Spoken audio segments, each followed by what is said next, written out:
has been to every continent besides Antarctica, which shouldn't count.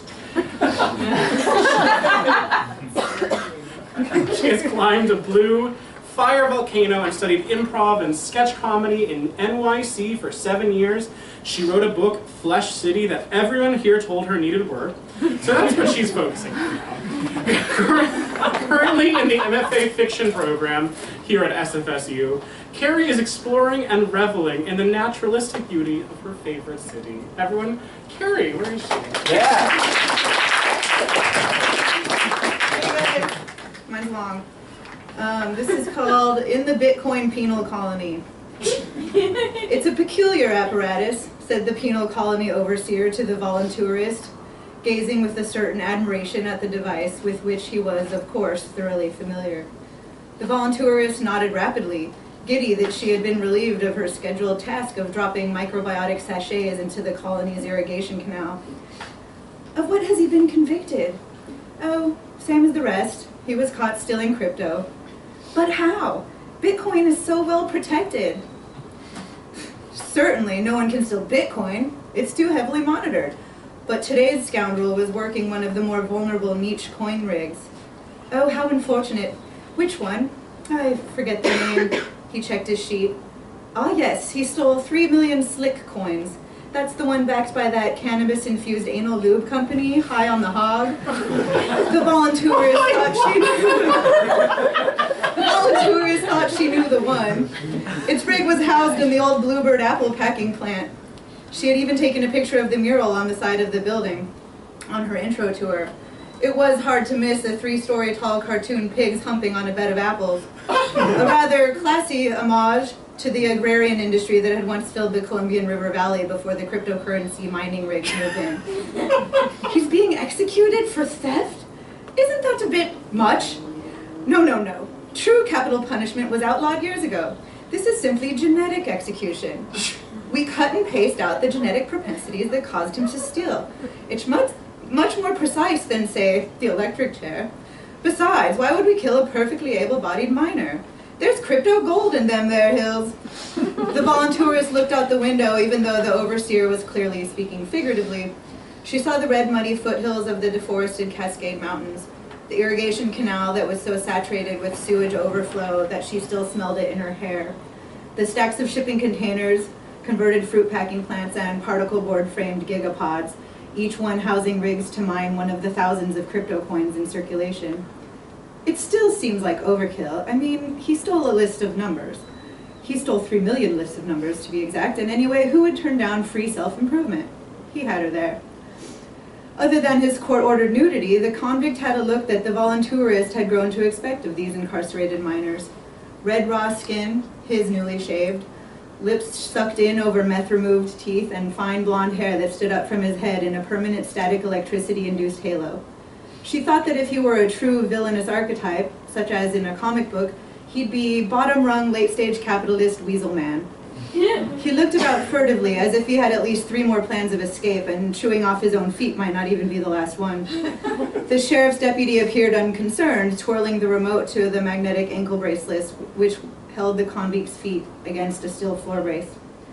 Apart from the overseer, volunteerist, convict, and sheriff's deputy, there were present only a doctor and nurse who whispered to each other and stood as far away from the party as possible. The overseer began shouting commands at the monitor in front of the apparatus, which seemed to result only in minor adjustments to the lighting and instrumental music in the warehouse. The volunteerist took this as her cue to let her selfie drone fly up around the room to record her moment of witnessing. The overseer handed his go sheet to the doctor, who began double-checking it with the nurse. "Now, have a look at this baby," the overseer crowed, pointing to the device. "Up to this point, I had to do some work by hand, as you saw, checking all the boxes for the genetic execution insurance company, if you can believe such a thing exists, but we happened to mine their coverage coin up the river, so that worked out just gravy. Anywho, now that the adjustments are all set, the apparatus is on its own. As you see, what appears to be an oversized styrofoam to-go box in fact consists of 3 parts. With the passage of time, certain popular names have been developed for each of these parts. The bed underneath is now called the Lambo, the upper shell is called the inscriber, and the needles are called the crispers." "The crispers?" the volunteerist asked. She had not been listening with full attention, and the word made her think of a refrigerator drawer.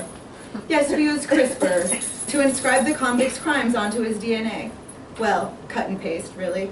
Remove the crime, replace with docility, humility, genetic dispositions of a more sociable nature.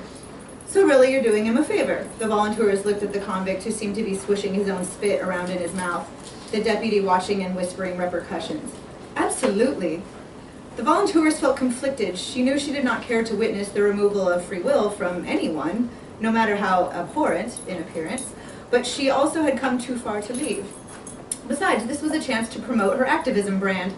She was well acquainted with the activism of strategic witnessing, as her volunteer trip the previous year had included admission to a cringy 20-minute show which consisted primarily of a shackled monkey riding a tricycle in a slow circle.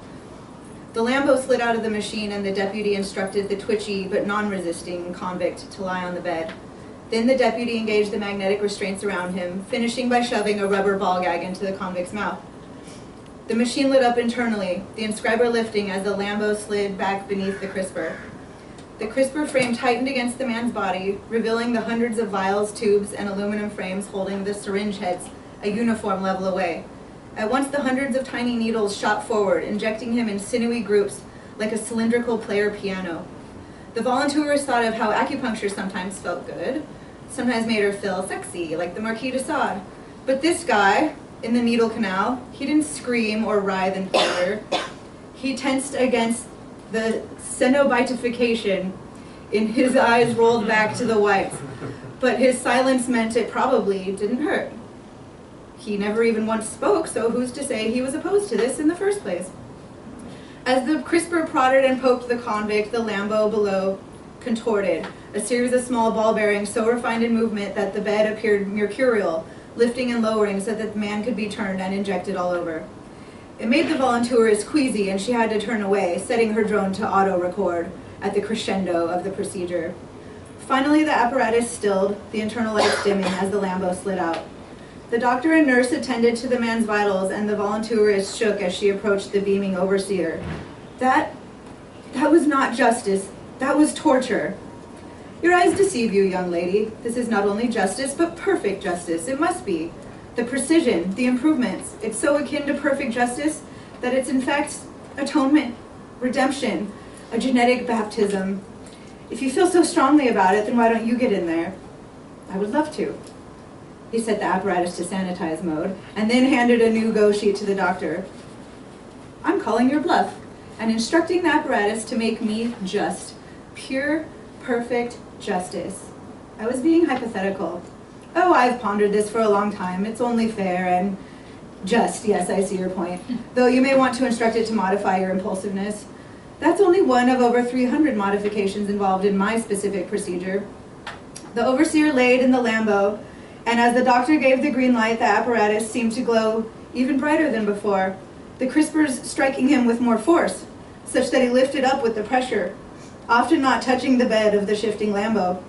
The man's body shook and writhed, the ball gag falling away as he must not have latched it tight enough, so that his screams clashed on the tin roof above, joining with the rain so as to fully immerse the volunteerist in terrified cacophony. The apparatus shuddered, and at once every needle pushed off the inscriber, impaling the overseer 1,000 times at once, the needles so deeply and tightly lodged in his flesh that not a drop of blood was loosed. Without retracting the CRISPRs, the machine went dark. The volunteerist lurched away, feeling so woozy at the sight that the nurse had to help her to the floor. The deputy radioed for emergency transport as the doctor pressed every button, attempting to at least dislodge the overseer's body. The volunteers looked up at the nurse. He died. Yes. I didn't mean for this. No one did, dear. Let's get you away. The volunteers nodded and allowed the nurse to place her hands on the handles of the convicted's wheelchair. Go on outside to the transport. You might as well hodl while you're at it. The volunteers nodded. Yes. That's what I really want to do. I want to help. The convict tilted his head back as they moved from the doorway into the road. The rain had calmed to a gentle mist, which speckled the convict's face, and he laughed. The volunteerist noted the way the rain quivered on his lashes, like little round ballerinas holding their pose, unafraid. She thought, so this is mooning.